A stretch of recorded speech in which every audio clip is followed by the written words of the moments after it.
വെറുപ്പ് മാത്രം ഉൽപ്പാദിപ്പിക്കുന്ന ഫാക്ടറിയിൽ നിന്ന് ഏറെക്കാലം സ്നേഹവും കരുതലും പ്രതീക്ഷിച്ചതാണ് താൻ ചെയ്ത തെറ്റെന്ന് സന്ദീപ് വാര്യർ. അവിടെ ഇത്രയും നാൾ നിന്നതിൽ തനിക്ക് ജാള്യം തോന്നുന്നു. ആരിൽ നിന്നും പിന്തുണ ലഭിക്കാതെ ഒരു ഏകാധിപത്യ സംവിധാനത്തിൽ അകപ്പെട്ട അവസ്ഥയിലായിരുന്നു താൻ. ഏകാധിപത്യ പ്രവണതയുള്ള, ജനാധിപത്യത്തെ മാനിക്കാത്ത ഒരു സിസ്റ്റത്തിൽ വീർപ്പുമുട്ടി കഴിയുകയായിരുന്നു. സ്വന്തം അഭിപ്രായം പറയാനോ വ്യക്തിത്വം കാത്തുസൂക്ഷിക്കാനോ മനുഷ്യപക്ഷത്ത് നിന്ന് ഒരു നിലപാട് പറയാനോ പോലും സ്വാതന്ത്ര്യം ലഭിക്കാതെ അച്ചടക്ക നടപടി നേരിട്ട ആളാണ് താനെന്നും സന്ദീപ് വാര്യർ അഭിപ്രായപ്പെട്ടു. BJP വിട്ട് കോൺഗ്രസിൽ ചേർന്ന സന്ദീപ് വാര്യർ മാധ്യമങ്ങളോട് സംസാരിക്കവെയാണ് ഇക്കാര്യങ്ങൾ പറഞ്ഞത്. കേരളത്തിൽ ഹിന്ദുവും മുസ്ലിമും ക്രിസ്ത്യാനിയും പരസ്പരം ഉപരോധം ഏർപ്പെടുത്തി ജീവിക്കാനാകില്ലെന്ന് സാമൂഹിക മാധ്യമ പോസ്റ്റിട്ടതിൻ്റെ പേരിൽ ഒരു വർഷക്കാലം അച്ചടക്ക നടപടി നേരിട്ട ആളാണ് ഞാൻ. മാധ്യമ ചർച്ചകളിൽ പോകേണ്ട എന്ന് നിശ്ചയിക്കപ്പെട്ടയാളാണ് ഞാൻ. ബന്ധങ്ങളിലും സൗഹൃദങ്ങളിലും മതം തിരയാനോ കാലുഷ്യം ഉണ്ടാക്കാനോ ഒരു കാരണവശാലും എനിക്ക് താല്പര്യമില്ല. അതുകൊണ്ട് തന്നെ വ്യക്തിപരമായ അഭിപ്രായം എന്ന് പറഞ്ഞുകൊണ്ട് ഞാനിട്ട ഫേസ്ബുക്ക് പോസ്റ്റിൻ്റെ പേരിൽ ഒരു വർഷം സംഘടനയുടെ കയ്യാലപ്പുറത്ത് നിൽക്കേണ്ട അവസ്ഥയുണ്ടായി. അത്യന്തം ഹീനമായിട്ടുള്ള സാമൂഹിക മാധ്യമ അതിക്രമത്തിന് ഞാൻ ഇരയായി.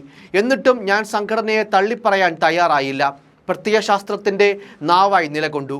BJPയിൽ നിന്ന് കിട്ടിയത് ഒറ്റപ്പെടുത്തലും വേട്ടയാടലുമാണെന്നും സന്ദീപ് വാര്യർ തുറന്നടിച്ചു.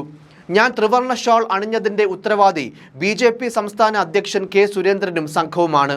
CPMുമായി മുഖ്യമന്ത്രിയുമായും ചേർന്ന് അഡ്ജസ്റ്റ്മെന്റ് പൊളിറ്റിക്സ് കളിക്കുന്നതിനെതിരെ നിലപാടെടുത്തു എന്നതാണ് ഞാൻ ചെയ്ത കുറ്റം. കരിവന്നൂരും കൊടകരയും പരസ്പരം വെച്ചുമാറുന്നതിനെ എതിർത്തു എന്നതാണ് ഞാൻ ചെയ്ത കുറ്റം.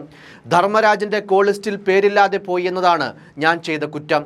കഴിഞ്ഞ ദിവസങ്ങളിൽ ഒറ്റിക്കൊടുത്തവൻ, ബലിദാനികളെ മറന്നവൻ എന്നീ പേരുകളിൽ എന്നെ സാമൂഹിക മാധ്യമങ്ങളിൽ വേട്ടയാടി.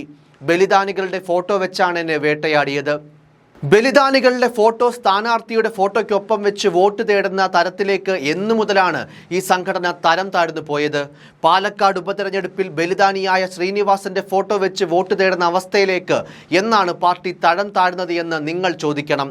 ബലിദാനികളുടെ പേരിൽ തെറ്റിദ്ധരിപ്പിക്കപ്പെട്ടിരിക്കുകയാണ് ഇവിടുത്തെ പാവം സ്വയം സേവകർ. പാലക്കാട്ടെ സ്വയം സേവകരോട് പറയുകയാണ്, ശ്രീനിവാസൻ വധക്കേസിൽ എങ്ങനെയാണ് 17 പ്രതികൾക്ക് ജാമ്യം ലഭിക്കുന്ന സാഹചര്യം ഉണ്ടായതെന്നതിനെ സംബന്ധിച്ച് BJP നേതൃത്വം മറുപടി പറഞ്ഞിട്ട് വേണം ബലിദാനികളുടെ ഫോട്ടോ വെച്ച് വോട്ട് തേടാൻ. UPA ചുമത്തിയ കേസിൽ 17 പ്രതികൾക്ക് എങ്ങനെ ജാമ്യം ലഭിച്ചുവെന്നും സന്ദീപ് വാര്യർ ചോദിക്കുന്നു. അതേസമയം സന്ദീപ് വാര്യർ കോൺഗ്രസിൽ ചേർന്നത് BJPയിൽ ഒരു ചലനവും ഉണ്ടാക്കില്ലെന്ന് പാർട്ടി സംസ്ഥാന അധ്യക്ഷൻ K. സുരേന്ദ്രൻ പറയുന്നു. ഇത് ഉറപ്പിച്ചു തന്നെയാണ് പറയുന്നതെന്നും സുരേന്ദ്രൻ മാധ്യമങ്ങളോട് പറഞ്ഞു. സന്ദീപിനെതിരെ BJP നേരത്തെ നടപടിയെടുത്തതാണ്. അത് ഫേസ്ബുക്ക് പോസ്റ്റ് ഇട്ടതുകൊണ്ടായിരുന്നില്ല. അതിൻ്റെ കണക്കുകൾ അന്ന് പുറത്തു പറയാതിരുന്നത് രാഷ്ട്രീയ പാർട്ടി പാലിക്കേണ്ട മര്യാദയുടെ പേരിൽ മാത്രമാണ്. അതുകൊണ്ട് VD സതീശനും സുധാകരനും എല്ലാ ആശംസയും നേരുന്നുവെന്ന് സുരേന്ദ്രൻ പറഞ്ഞു. സന്ദീപ് വാര്യർ കോൺഗ്രസിൽ നീണാൾ വാഴട്ടെ എന്ന് ആശംസിക്കുന്നു. സന്ദീപ് വാര്യരെ മുറുകെ പിടിക്കാൻ സതീശനോടും സുധാകരനോടും വീണ്ടും അഭ്യർത്ഥിക്കുന്നു. താൻ കോൺഗ്രസിൽ എത്തിയതിന് കാരണം സുരേന്ദ്രനാണെന്ന സന്ദീപ് വാര്യരുടെ വിമർശനം ചൂണ്ടിക്കാട്ടിയപ്പോൾ ആയിക്കോട്ടെ എന്നായിരുന്നു BJP സംസ്ഥാന അധ്യക്ഷന്റെ പ്രതികരണം. സന്ദീപ് വാര്യർക്കെതിരെ BJP നടപടിയെടുത്തതിന് കാരണം പുറത്തു പറയാതിരുന്നത്, അത്തരം കാര്യങ്ങൾ പരസ്യമാക്കുന്നത് ഒരു രാഷ്ട്രീയ പാർട്ടിക്കും ചേർന്ന നടപടിയല്ല എന്നറിയാവുന്നത് കൊണ്ടാണെന്നും സുരേന്ദ്രൻ അഭിപ്രായപ്പെട്ടു. കോൺഗ്രസിന് ഇക്കാര്യങ്ങൾ വഴിയെ മനസ്സിലാകും. അതുവരെ സുധാകരനും സതീശനും സന്ദീപ് വാര്യരെ നെഞ്ചോട് ചേർത്ത് പിടിക്കട്ടെ. സ്നേഹത്തിന്റെ കടയിൽ സന്ദീപ് വാര്യർക്ക് വലിയ കസേരകളാണ് ഉള്ളതെന്നും സുരേന്ദ്രൻ പരിഹസിച്ചു. എന്തായാലും KPCC നേതൃത്വത്തിന്റെ വാർത്താ സമ്മേളനം നടക്കുന്നതിനിടയിലാണ് മുദ്രാവാക്യം വിളികളുടെ അകമ്പടിയോടെ സന്ദീപ് വാര്യർ വേദിയിലേക്ക് എത്തിയത്. നേതാക്കൾ കൈകൊടുത്തും ഷോൾ അണിയിച്ചും ആലിംഗനം ചെയ്തും സന്ദീപ് വാര്യരെ സ്വീകരിച്ചു. വേദിയിൽ നേതാക്കളുടെ കൂട്ടത്തിൽ സന്ദീപിന് ഇരിപ്പിടം നൽകി.